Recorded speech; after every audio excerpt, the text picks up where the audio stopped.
The Pokemon anime is my favorite show, and why is that? Well, I'm a sucker for the animal buddy trope in fiction. There are countless examples of it. Perry the Platypus, Fun from The Legend of Zelda, Toothless from How to Train Your Dragon, and more. I love all of these, and Pokemon is literally all about this idea.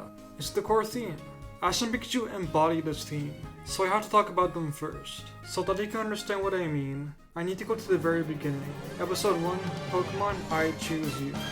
When we first meet these two, Ash just completed his first Pokemon and received Pikachu as the last choice. Ash is almost ecstatic, but unfortunately for him, Pikachu has zero interest in being his friend. He refuses to help Ash, even laughs at his failures. But after Ash selflessly demonstrates his love for and dedication to protecting his Pokemon, Pikachu warms up to him. The unbreakable bond that defines the anime starts here. In almost every episode, through thick and thin, these two are together. To name just a few moments I love, there's the scene where Pikachu comes back to Ash and Pikachu's goodbye, the scene where Pikachu and Ash communicate perfectly even while Pikachu is blinded in XY's 8th episode, when Ash manages to get through to Pikachu when he's under Chorus's mind control, or hell, even a scene where Pikachu speaks in movie 20. The relationship between Pokemon and people is always emphasized in every medium of the franchise. But I believe the anime does it best, and this is thanks to Ash and Pikachu. Though that's not to say they're the only ones that capture it. For example, have you noticed that essentially every single one of Ash's Pokemon has their own story and personality? Squirtle, Muck, Glalie, Torkoal, Snivy, Guja, Rowlet, all of them are important to Ash in their own way. And it's not just Ash's Pokemon. There's an unlikely strong relationship between Brock and his Croagunk, or Don's initial struggle with her newly evolved Piloswine. I should also mention Team Rocket. They may seem like just your average arrogant bad guys, but they truly do care for their own Pokemon. For instance, in Sun and Moon, they left their Pokemon behind because they knew they wouldn't be happy at Rocket HQ. That is far from the only time they put their Pokemon's happiness over their jobs. There is some more out-of-universe things I'd like to discuss now too. Satoshi Tajiri, creator of Pokemon, once pointed out something I find fascinating. People who live in the US tend to buy more merch of Ash and Pikachu together, and in Japan in comparison, buy more merch of Pikachu alone. Tajiri said he thinks the US might actually understand Pokemon better. His point was that you need Ash. The concept of Pokemon depends on humans and Pokemon being together. Atsuhiro Tomioka, the lead writer of what I consider the golden age of the Pokemon anime, DP-XY, supported this from another angle in an interview from last year. He stated, "Even if Ash is the protagonist, I always keep in mind that there is always a Pokemon on screen with him." He also said that he believes the charm of the show is the new Pokemon that keeps showing up. Tomioka makes sure the Pokemon never get left behind, and it's wonderful. Another part from the interview I love is this excerpt. "Whenever Ash is talking to a Pokemon, I consciously make sure he crouches to its eye level. Pokemon don't speak words, but they do have hearts. So looking into their eyes and asking, 'What's wrong?' and such is because of what I spoke about earlier, that Pokemon are the lead role. But there's also another aspect that I'm particular about. It's that Ash can always think from Pokemon's perspective and tries to communicate with them heart to heart." Tomioka always treats Pokemon with immense respect, because Ash should do the same.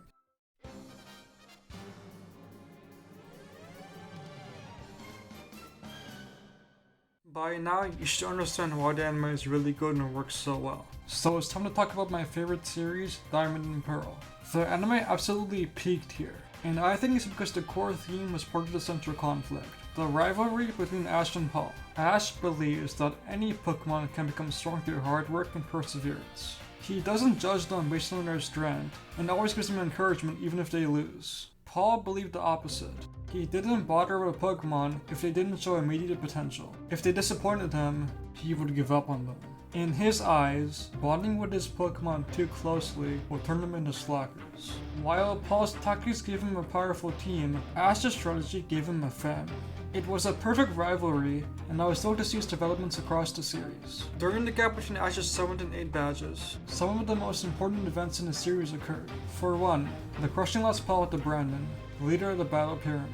In that episode, we learned where Paul's fixation on power came from. He wanted to defeat the Battle Pyramid, which his older brother Reggie failed to. Brandon then posed the question of whether Paul's journey was to show up his brother or really for himself. Is the way he battled here his true battle? This is where Paul realized he needed to change. Next came Ash and Paul's full battle at Lake Acuity, one of the most important moments in the series. Paul's changing character was demonstrated when he crushed Ash, losing only 3 of his Pokemon. Paul would find a way to work with his Pokemon as a team, together. On the other hand, Ash gave in to his Pokemon's wishes too many times, failing to make the correct call as their trainer. The loss devastated Ash. He took it as proof he was in the wrong. Not all Pokemon can become strong through his methods. He hadn't just failed himself, he failed his Pokemon. However, his Pokemon came right back to cheer him up, bruised but not upset in the slightest. This helped reassure Ash. To beat Paul, he has to work even harder than before, not change his entire approach. It's also important, as just shown firsthand, that believing in your Pokemon alone can grant victory. This story is all about how trainers work with their Pokemon. The series' climax is the Summer League match between the two where Ash comes out on top, and in my eyes, it is the best moment of the anime. But make no mistake, the anime did not suddenly become bad after this. We all know that Best Wishes is the actual peak Pokemon anime. Best Wishes is probably the least liked series of the entirety of the anime, but I cannot bring myself to agree with that sentiment. The show may have some lows, but it's still very good. This is partly thanks to how well Best Wishes characterizes the Pokemon. Iris, for example, has arguably the strongest team of a side protagonist. I especially enjoyed the story with her Excadrill. Iris' Excadrill has trust issues. After Iris failed to recognize his own limit, caring more about winning than his well-being.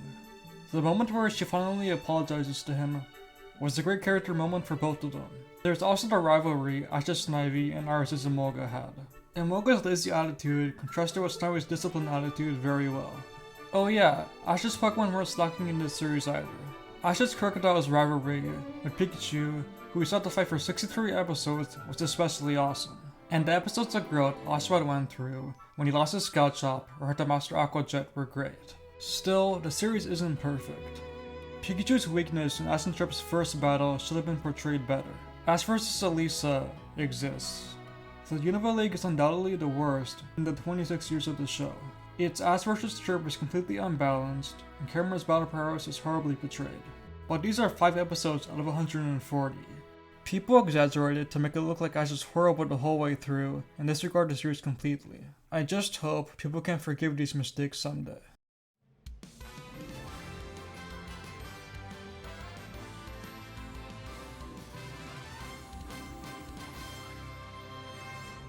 Ash's friends are also a key part of his story, and make his journey feel fresh and unique. It's been a while since I watched some of the series, so I don't think it's appropriate to talk in depth about all of them, but I'll address what I like about each one. Not every character necessarily has a pronounced character arc throughout the series or overall show, but that doesn't really matter. All of them provided fond memories that I'll always cherish. Starting with Max and Bonnie. The stories where they befriended wild Pokemon like the Ralts, Deoxys, and Lapras were really great. Honestly, some of the best in the show. Tracy isn't in too many episodes, but he's pretty cool too. Artists are cool. The other male characters have really fun gags. Silent's multiple passions, Brock's constant rejections, and Clement's malfunctioning inventions were all so fun.